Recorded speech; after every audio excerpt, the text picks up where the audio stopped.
Paz do Senhor, bom dia, seja bem-vindo, bem-vindo ao nosso momento devocional de leitura da Bíblia deste dia 25 de novembro de 2022, que bênção, vamos fazer essa leitura juntos? E eu peço agora que o Espírito Santo de Deus, ele visite você aí na sua casa, onde você está, e ele toque a sua vida, ele toque o seu coração. E Deus fale a você agora e que seja uma grande bênção em nome de Jesus.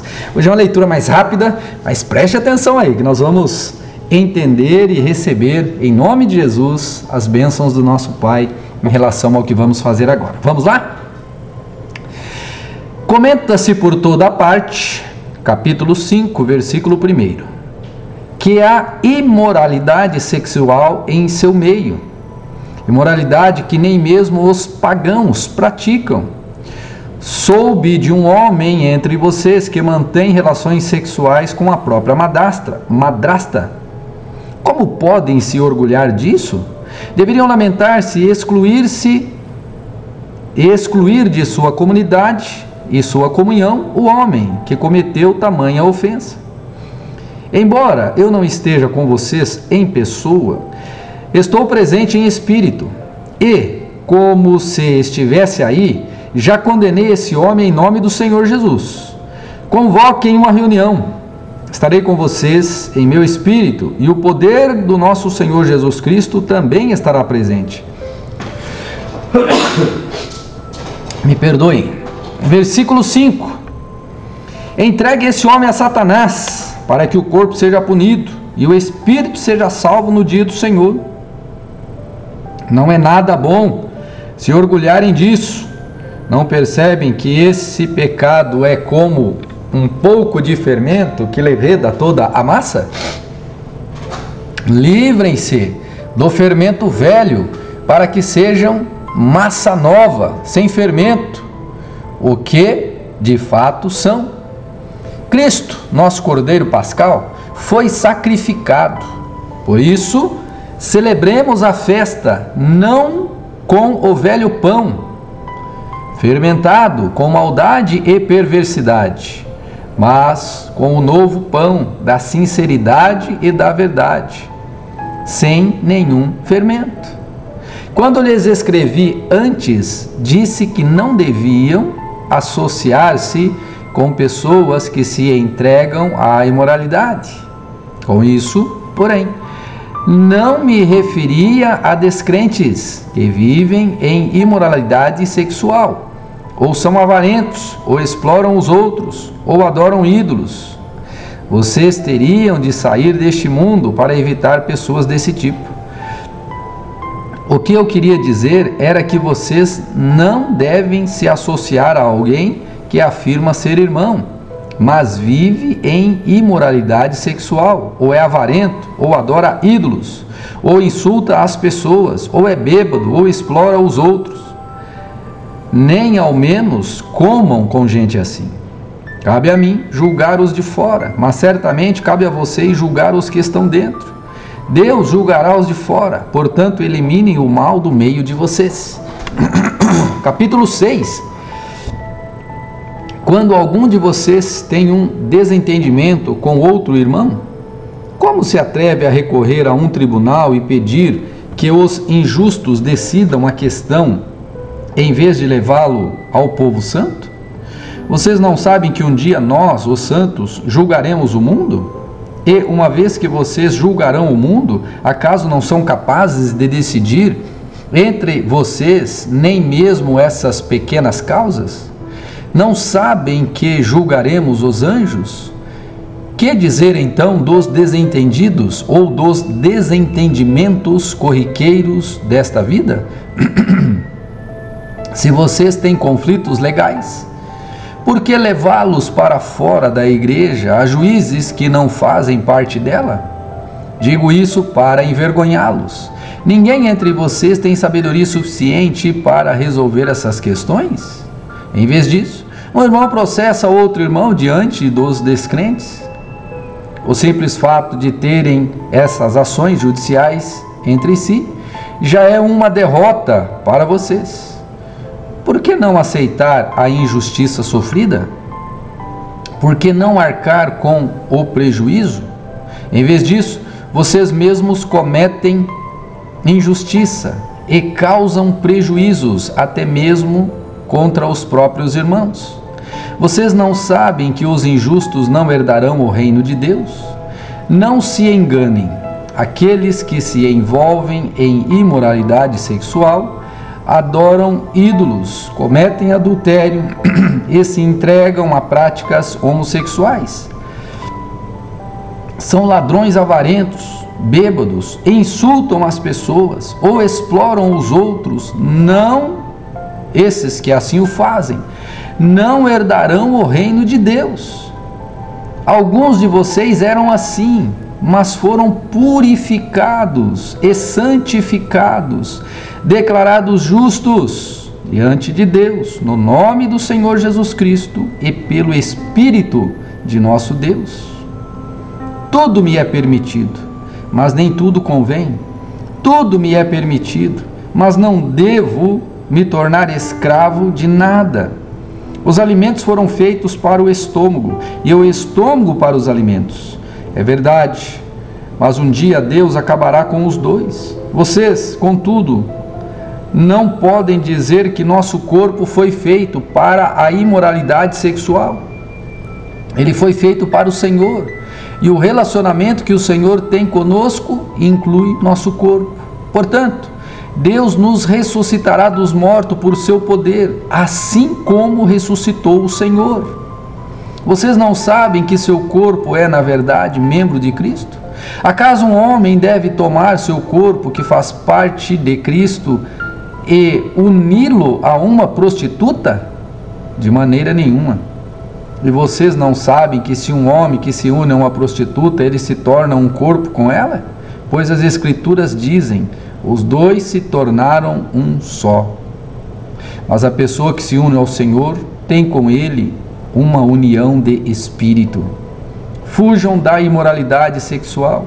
Nenhum outro pecado afeta o corpo como esse, pois a imoralidade sexual é um pecado contra o próprio corpo. Vocês não sabem que seu corpo é o templo do Espírito Santo, que habita em vocês e lhes foi dado por Deus? Vocês não pertencem a si mesmos, pois foram comprados por alto preço.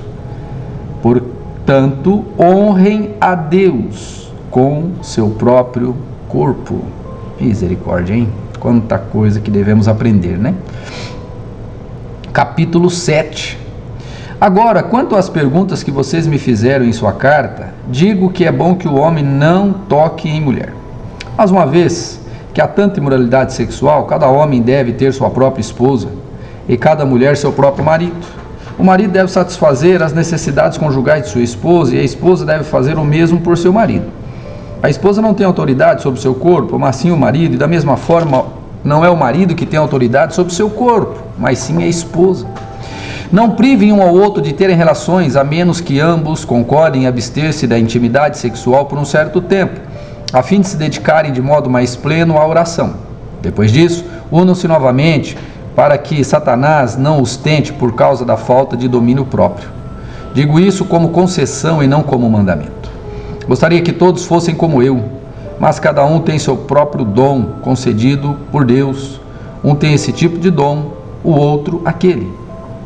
Portanto, digo aos solteiros e às viúvas: é melhor que permaneçam como eu. Mas, se não conseguirem se controlar, devem se casar. É melhor se casar do que arder em desejo. Para os casados, porém, tem uma mensagem que não vem de mim, mas do Senhor. A esposa não deve se separar do marido, mas se o fizer, permaneça solteira e se reconcilie com ele. E o marido não deve se separar da esposa. Agora me dirijo aos demais, embora o Senhor não tenha dado instruções específicas a esse respeito. Se um irmão for casado com uma mulher descrente e ela estiver disposta a continuar vivendo com ele, não se separe dela. E se uma irmã for casada com um homem descrente e ele estiver disposto a continuar vivendo com ela, não se separe dele. Pois o marido descrente é santificado pela esposa, e a esposa descrente é santificada pelo marido. Do contrário, os filhos seriam impuros, mas eles são santos. Se, porém, o cônjuge descrente insistir em se separar, deixe-o ir. Nesses casos, o irmão ou a irmã que não está mais preso a outra pessoa, pois Deus os chamou para viver em paz. Você, esposa, como sabe que seu marido poderia ser salvo por sua causa? E você, marido, como sabe que sua esposa poderia ser salva por sua causa? Cada um continue a viver na situação em que o Senhor o colocou, e cada um permaneça como quando o Senhor o chamou. Essa é a minha regra para todas as igrejas. Se um homem for circuncidado antes de crer, não deve tentar mudar sua condição. E se um homem não foi circuncidado antes de crer, não o deve ser agora, pois não faz diferença se ele foi circuncidado ou não. O importante é que obedeça os mandamentos de Deus. Sim, cada um deve permanecer como estava quando Deus o chamou. Você foi chamado sendo escravo? Não deixe que isso o preocupe, mas se tiver a oportunidade de ficar livre, aproveite-a. E se você era escravo quando o Senhor o chamou, agora é livre no Senhor. E se você era livre quando o Senhor o chamou, agora é escravo de Cristo. Vocês foram comprados por alto preço, portanto não se deixem escravizar pelo mundo. Cada um de vocês, irmãos, devem permanecer como estava quando Deus os chamou. Quanto à pergunta sobre as moças que ainda não se casaram, não tenho para elas um mandamento do Senhor. Em sua misericórdia, porém, o Senhor me deu sabedoria confiável e a compartilharei com vocês. Tendo em vista as dificuldades de nosso tempo, creio que é melhor que permaneçam como estão. Se você já tem esposa, não procure se separar. Se não tem esposa, não procure se casar. Se contudo vier a se casar, não é pecado. E se uma moça se casar, também não é pecado. No entanto, aqueles que se casarem em tempos como os atuais terão que enfrentar dificuldades, e minha intenção é poupá-los disso. Irmãos, isso é que eu quero dizer. O tempo que resta é muito curto. Portanto, de agora em diante, aqueles que têm esposa devem agir como se não fossem casados. Aqueles que choram, que se alegram ou que compram coisas não devem se entregar totalmente à tristeza, à alegria ou aos bens. Aqueles que usam as coisas deste mundo não devem se apegar a elas, pois este mundo, como o conhecimento, logo passará. Quero que estejam livres das preocupações desta vida.